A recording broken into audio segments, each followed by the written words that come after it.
Hello, everyone. Welcome back to the show. And today I have a return guest. Jessica Stansberry is here, and she was actually on the show this past October, and we chatted about passive income and different streams of income. So if you want to listen to that one is episode 134.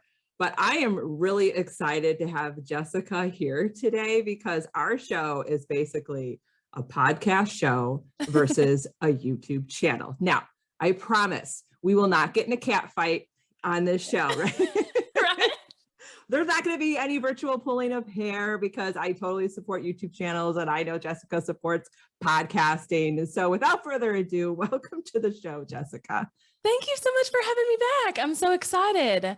I'm also excited that I went and changed my shirt because, Yes, and she's already been swatting bees, so don't be surprised if she swats another one in the middle of the episode because they're sneaking into her house. But hey, this is just a fun chat. Like, we just do what we do, and we're just going to have some fun with it. So, I mean, those who are going to watch this YouTube video, this is going to be great. So I'm just going to jump right into my questions because you actually had a post on Instagram where, and I think it was a reel, and you made me really think about this. You're like, if you're going to do anything, a podcast versus a YouTube, you need to do a YouTube channel. I was like, oh my gosh, I've been podcasting for over 2 years. And in the last, I would say 4 months, I have been dabbling with my YouTube channel. So first question out of the gates is, why do you prefer a YouTube channel over a podcast show? So it's more for audience growth. So a lot of people get into podcasting thinking it is an audience growth thing, that it's going to be the way that people find you. And I'm not going to say that that's impossible. It definitely is, but there's a lot of footwork involved. There's a lot of getting on other people's podcasts. There's a lot of trying to get your episodes to rank for keywords. There's a lot of, social sharing that has to go into that for a podcast to be the top of the funnel, if you will, for a podcast to kind of be the place that people find you. And trust me, I've had podcasts. I totally understand. I know it. I launched my first course shortly after launching my first podcast because I was like, I'm going to be famous, like everybody's going to know who I am. Like, of course. I sold $0 of course because nobody knew who I was, And so podcasting, to me, a lot of people, especially a lot of people with no audience or a small audience, will be like, I need to do something to build my audience. And they will get into podcasting and then they're disappointed. They're doing all of this work. It's not benefiting their bottom line. They're meeting cool people. They're having awesome interviews, but there's not really a lot of like discoverability or things like that happening on the podcast front. And on YouTube, it's the complete opposite. So on podcasting, you can really nurture your audience. You can really let them get to know you, but that's where I feel podcasts fit, in the middle of the funnel. So where people are going to get to know you more, where people are going to understand your personality, and where you can sell to people. And YouTube is exactly like the funnel turned on its head, and it is the discoverability platform. And yes, you can nurture, but it's not quite as easy as sending people to a podcast to nurture them because it's not long form, it's shorter form. Even longer videos are still shorter than podcast. And so the two, to me, serve two very different purposes. And I see so many people trying to start a podcast to grow an audience when for 99% of them, it's not going to happen. Yes. And I mean, I'm glad you said that because a lot of people will ask me like, oh, how did you get your podcast going? And I'm like, it was a lot of work. Yeah. Like, I'm 2 years in and I'm still working at it. Like, you just don't stop. I mean, yes, the episodes are evergreen, but you have to keep going to keep ranking. And I mean, if you want a successful podcast, you have to put out an episode at least once a week, if not 2 a week, if you really want to crank out content and potentially get discovered and grow that audience. Like, it is slow growth, but I've enjoyed it so much. My next question is, so when it comes to deciding between a podcast or a YouTube, because I know my audience right now is going, oh, I'm not putting my face on YouTube. Right. That's not happening. Yeah. So I'm just going to pick up my mic and I'm going to talk into a mic, which there's nothing wrong with starting that way. Right. But if you're going to make that decision of Well, do I do a podcast or a YouTube? Does it depend on your audience? I think there's a little bit there. Like if you have a more sophisticated audience, maybe you're dealing with CEOs or professionals in the workplace, things like that, they're likely not going on YouTube as much as they're listening to podcasts on their commute. So in that scenario, absolutely. But for the most part, most audiences are on YouTube. The deciding factor for me, well, it would come down to a couple of things. One, what are you comfortable with? Because if you don't like doing it, you're not going to do it. And I will always stick by that. Like, I understand if you don't want to put your face on camera, y'all, I get it. I'm just so used to it now. Of course, I still see like my imperfections and all the things, but I'm just so used to it that I just do it and don't think about it. But it took me years to get to that point. So I totally understand that. But also, I don't want people to not do what they could do just because they're a little uncomfortable because, you know, comfort zones are made to be pushed, right? Mm-hmm. So it's kind of what you're comfortable with, where your audience is, and then also what your purpose is. And that's what I always come back to is like, what's the purpose of this? If you have zero audience and you're wanting to grow your audience, let's say you want to get 10,000 people on your email list in a year. It's probably not going to happen with a podcast, but I could give you handfuls of people who I've seen it happen with a YouTube channel. So that's kind of the three things that I would really like, you know, base my decision on. But yes, some audiences are more on podcasts than YouTube channels and vice versa. Now I have a selfish question here because with my podcast in the last few months, I was like, no brainer. I'm going to take the video from the interview as long as my guest is totally cool with it. And, you know, I go through the editing process. I'm going to slap that bad boy on my YouTube channel. And I've been doing that for a while, but I'm not seeing much traction. So that does not surprise me at all. Okay. So what is like realistic expectations when it comes to a YouTube channel and growing our audiences? Because I'm not seeing much with it. And it doesn't take me much time to edit the video along with the audio. So I'm going to keep doing it. But like, let's talk expectations and like realistic expectations when it comes to growing your audience. Yeah. I mean, it's your format. I will say hands down, it's the format. So podcasts don't do well on YouTube. They just don't. And I will tell people that. I actually did a whole talk at She Podcasts, it was before COVID, 2019, I guess, on this, because so many podcasters do this. They'll film like this, you know, film the interview, and then they pop it up on YouTube. And they think that's just another piece of content. And while that's true, you really have to weigh in the benefit of you're probably not going to grow your YouTube channel like that. It's not going to grow. Like, it's just not the format that YouTube viewers want to watch. They're used to watching high quality videos. Webcams just can't do that. I mean, I have a DSLR plugged in and it's still not as good as like my camera I use, you know, outside of the computer. And I mean, it's good, but it's not that good. Right. And they're used to higher quality. They're used to a certain format of, you know, a hook and then an intro and then the meat and the potatoes and then the outro. And they're used to shorter form videos. So overall, just the idea of popping a podcast on YouTube, that's why you're not seeing any growth, because it's just not what the platform's made for. Now, should you do it is totally up to you, because yes, if it doesn't take you any time at all, if it's like a pretty low, you know, time cost, then why not do it? Because it's another place that somebody could find you. The only thing I would say to that is, obviously, if you're like hiring out for it, or if you're spending a lot of time, I would say ditch it.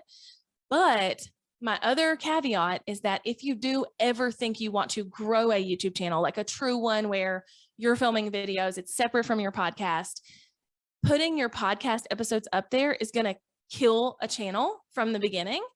And so if you ever did want to use that same channel, it would be almost impossible to turn it around, because you've already told YouTube what kind of content you're putting out. They've already seen that nobody wants to watch it, and they're not going to, it's going to take a lot to convince them otherwise, if you will.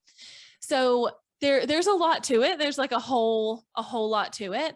But if you're putting podcast episodes up on YouTube, the expectation should be pretty low. I mean, I've seen it 1,000 times. It's just not going to work. However, YouTube has been like, yeah, we want to really push long form content. And normally when a platform says they want to do that, push podcasts, push long form content, you want to jump on it. But I have not seen one channel yet be able to do it successfully. Now there are podcast channels, but they're in-person podcasts. They're around a table. There's like 6 cameras, Right. Exactly. that are successful. Right. They're not like what most of us are going to be doing, like with our podcast. So I would just wouldn't worry about your expectations there. I would just treat it as another place for your existing audience to find your episodes, which is totally fine. But now if you're going to be putting out videos on the platform and you're committed to consistency and learning. So consistency, like you said, with podcasts, YouTube definitely once a week. And if you could do 2 a week, it would be better, right? That's what I always tell people is 2 a week is kind of my magic number on YouTube because I have seen the most growth with it and I've seen the most growth in my students with it. But it's really all in what you put into it, just like with a podcast, right?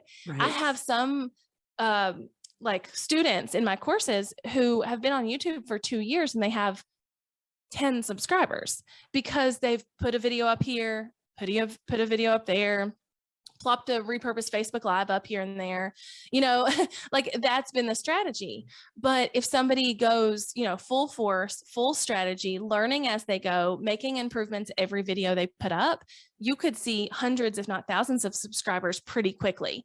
So I'll tell you, for me, when I started on the platform, I kind of was haphazard with it. I was very much so just throwing videos up to help my blog posts because my blog was the important part at that point. And I grew to about 500 subscribers in the first year. And that was without me doing anything else, but I was fairly consistent because we were fairly consistent with blog posts. So it was a pretty consistent thing. And then when I hit 500 subscribers, I kind of had this light bulb moment of like, wow, I've done that without trying very hard. What's going to happen if I try, and I started putting my face on camera. I started doing videos that were more in the YouTube realm with a hook and an intro and all the things. And I grew from 500 to almost 2,000 subscribers in 3 months.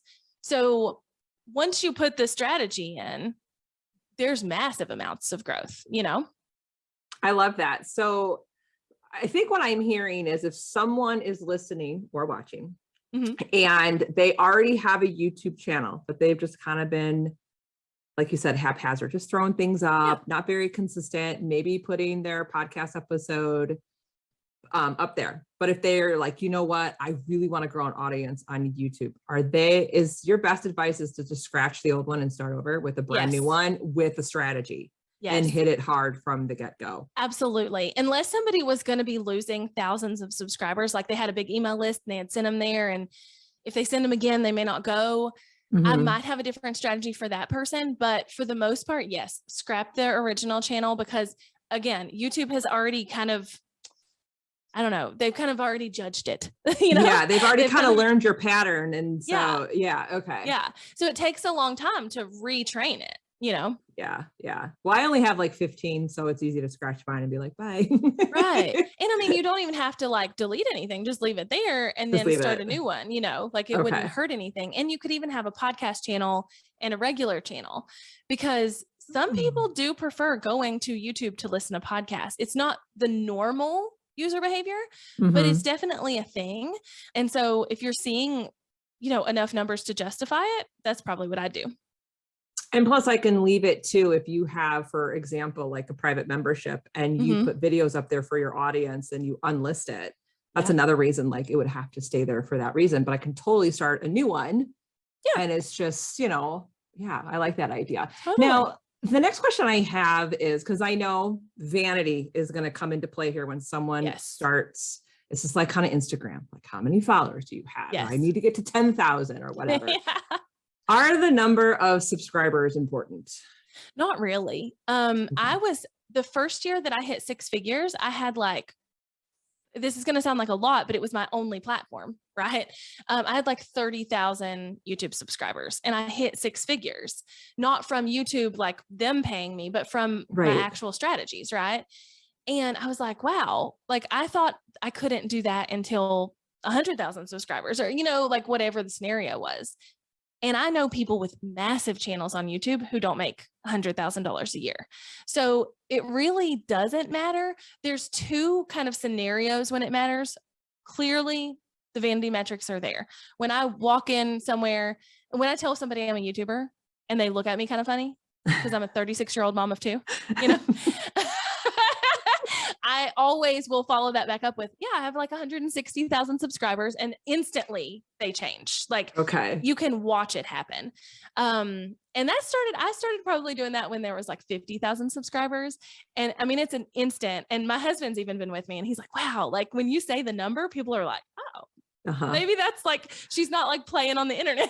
You know? That's when they take you serious. Right. So there's definitely a factor to that. And I won't deny that. I mean, just like with anything else, if you go to look up a restaurant and they have 2 followers on Instagram versus 2,000, that's a big deal, you know? But as far as like the need for income or for conversions or whatever, no. The 2 biggest pinpoints that people want to hit are 100 subscribers, because you can then change your like youtube.com/address to something custom. It's not like 82 letters. Okay. You can Yes. do like /Jessica I've seen that. Stansberry It's so whatever. annoying. Yes. But again, that's not a huge deal. I always tell my students, like, that is not something to get hung up on. Like, make a pretty link and go on about your day, you know? Right.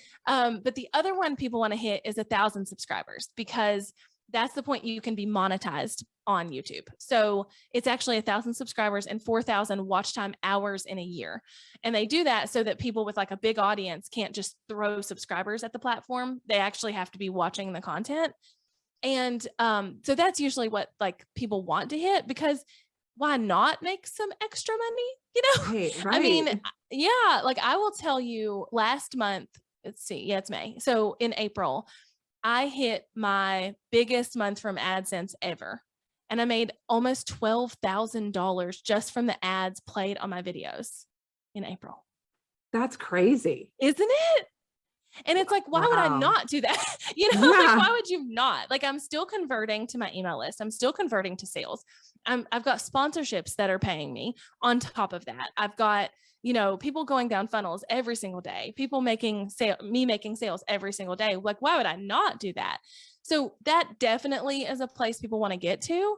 But if you will be consistent, you'll get there. Like, it's not one of those things where you can hack it. Like, be consistent, create good content, and you'll get there. Now, speaking of content, what type of content really performs the best? Is it like, does it always have to be video of you, or can you kind of share a presentation? Like, what really kind of converts? What really converts best is like personal videos. So Okay. usually the face, that doesn't mean your face has to be there the whole time.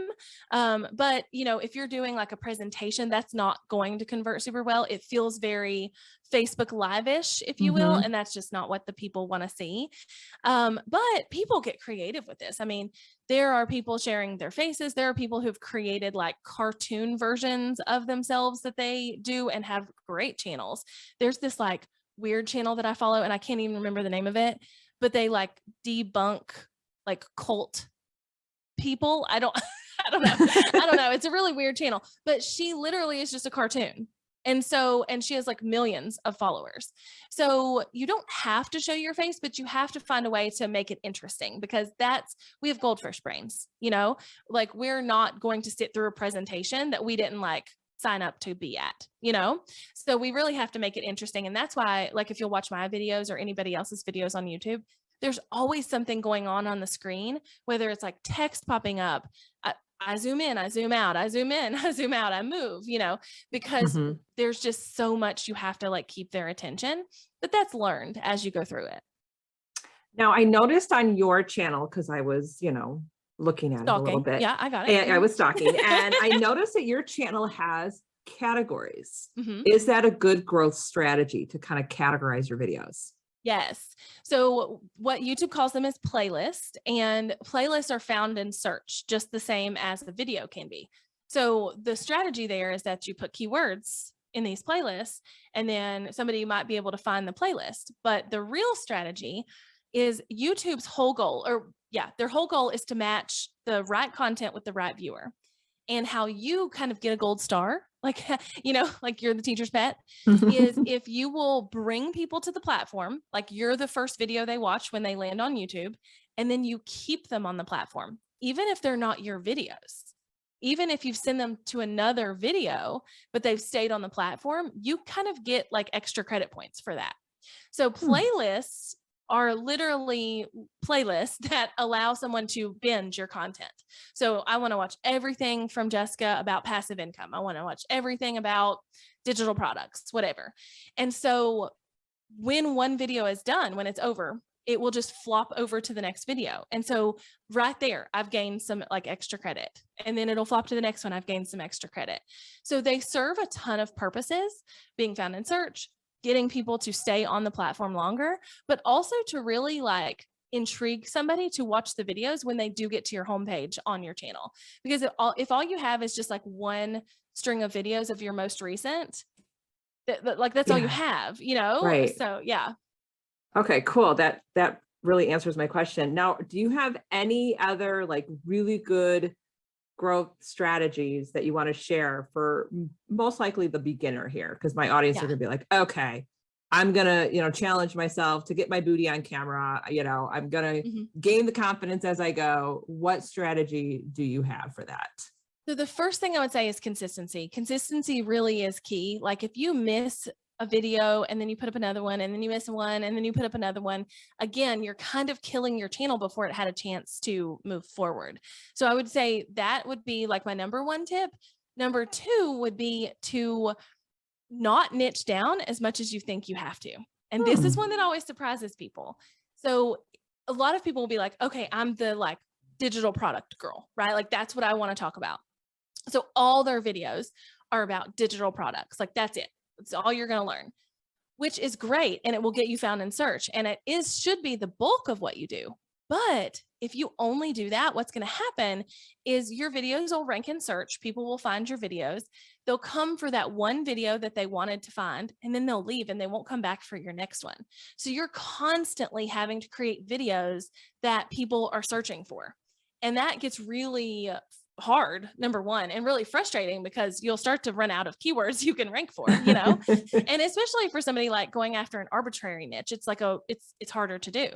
So niching out a bit and really like being okay with being a little bit more loosey-goosey with the niche on YouTube is perfect, because it's just different than other platforms. You really want to attract people who are in the same realm. I don't mean like you should be doing cooking videos and business videos, right? But like in the same category, like if we want to talk about digital products, let's also talk about entrepreneurship. Let's also talk about, email list building. Let's also talk about all the things that kind of go along with that, because then people want to, like, they have a reason to want to watch your other videos. You're not just reiterating or regurgitating the same information over and over. So for example, like I would probably mainly talk about Instagram, but I could also talk about business productivity. I could talk about how I use Canva to create all my content. I can talk about business motivation. I can talk about all the personal development books that have helped me along the way. Like that's how I can kind of bring it all together, but I'm still staying. Yeah. But I'm not going to talk about how I make like homemade bread. Right. Which I do, by the way. Exactly. And it's very good, but I'm not going to talk about homemade bread. I tried homemade bread once. It did not go well. I'll send you my recipe. It's so easy. Okay, good. I can make biscuits. I make homemade biscuits with the best of them, but my bread did not go well. No, but you're totally spot on. And, everybody should have that core thing, like you said, like Instagram, right? That core thing you want to talk about, but being able to branch out into other things that those same people are interested in are where we really start to see massive growth. Awesome. I love that. Oh my, this was like so jam-packed in such a short amount of time, but I definitely want you to share where the audience can find your work, especially your YouTube channel. Yes. YouTube's easy. Just youtube.com/Jessica Stansberry. If you forget that, just Google me. Like that will be there. So Jessica Stansberry, I'm everywhere as my name. So just find me. Unless my name won't fit, you'll still find me by searching. Twitter and their character limits. Interesting. I'm not even on Twitter. So, well, I don't give two flying farts about Twitter, but I'm on there, and my username is Jessica Stansberry, but it's missing an E and an R at the end. So it's just Burry, like B-R-Y. It's funny. Well, Jessica, thanks so much for being on the show. I'll make sure that all the links are in the show notes. And yeah, this was awesome. And now you're kind of putting, you're kind of getting my booty into gear and go, all right, maybe I should Yes. like after the summer, because I want to take my summer off with my kids. Totally. I do the same thing. Yeah. Everything I'm doing now, I'm like, after the summer. Yeah. After the summer. Yes. And then you might be seeing Miss Boss Lady in Sweatpants on YouTube shortly. I love it. I love it. Thank you so much for having me again. Thank you, hon.